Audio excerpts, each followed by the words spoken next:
In all my videos, I talk about the equity injection that you will need to get financing, either with traditional financing or more specifically the SBA. In this video, I'm going to go over where those funds can come from, how you'll need to document where you got the funds, and what are acceptable sources for those funds as it pertains to an SBA loan.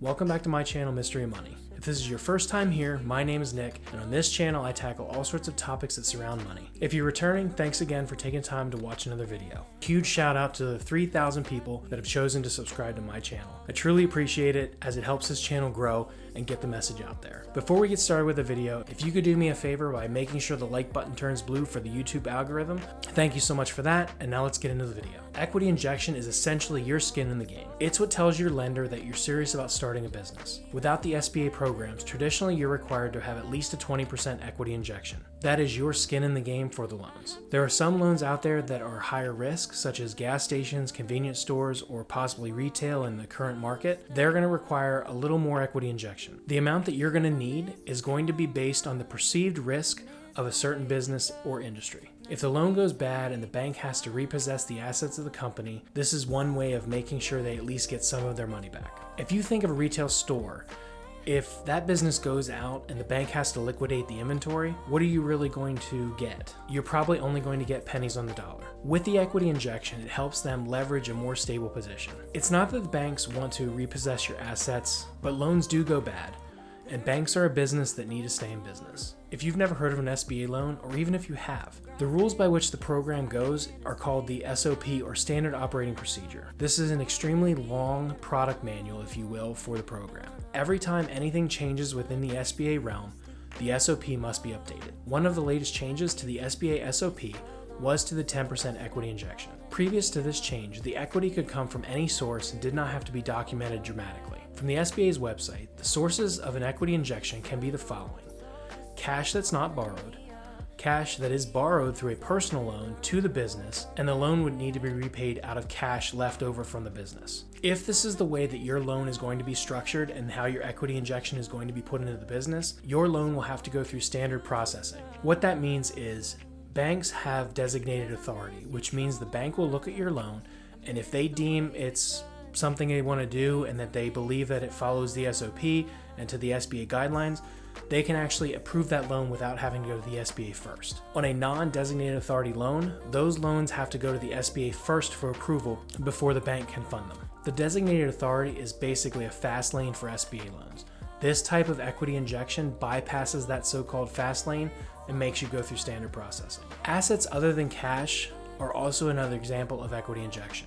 These assets would be things that you purchased prior to coming to the bank for the loan. Let's say you're going to start up a retail store and you went ahead and bought $10,000 worth of inventory that you're going to use. This is the beginning inventory for you to start a business. If you can show the receipts or invoices, things like that, that show you actually paid for those things out of your own money and it's an outright asset of the business, then those could potentially be used as your equity injection. The last possible equity injection portion that you could consider would be a standby debt. This would be something like a loan from your parents, grandparents, brother, sister, you name it, with the stipulation that no payments can be made on that loan until the other loan is paid in full. If you receive a gift in cash, that also has to be noted that they gave you the money as a gift. Along with the standby debt is the possibility of a seller's note. This would be a loan from the seller to you if you were buying a business. This has a stipulation of a max of 5% of the amount of equity injection needed. This again would be a seller's note, so the seller would hold a loan that could not be repaid before the SBA loan could be repaid. In other words, it has to be on complete standby, and that language has to be stated in the note. This may be a possibility if you can find an owner of a business that is looking to sell but doesn't need all of the money right now. Most times if you do a loan like this, after 3 to 5 years of the business operating on its own, you can go back to the bank and refinance the loan into a traditional loan to get out of the SBA. Documentation for this is going to be the biggest thing you need to worry about.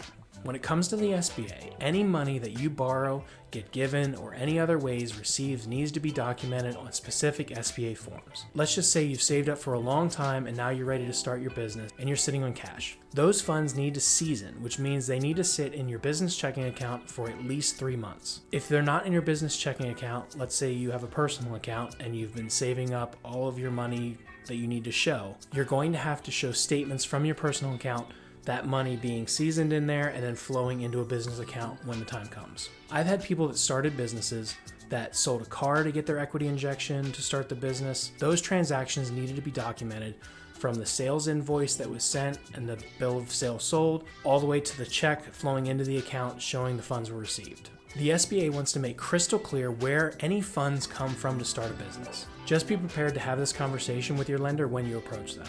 This is the number one reason that lenders have their loans not guaranteed, or possibly lose their guarantee if the loans have already been funded. Most banks are adamant about making sure this is documented correctly.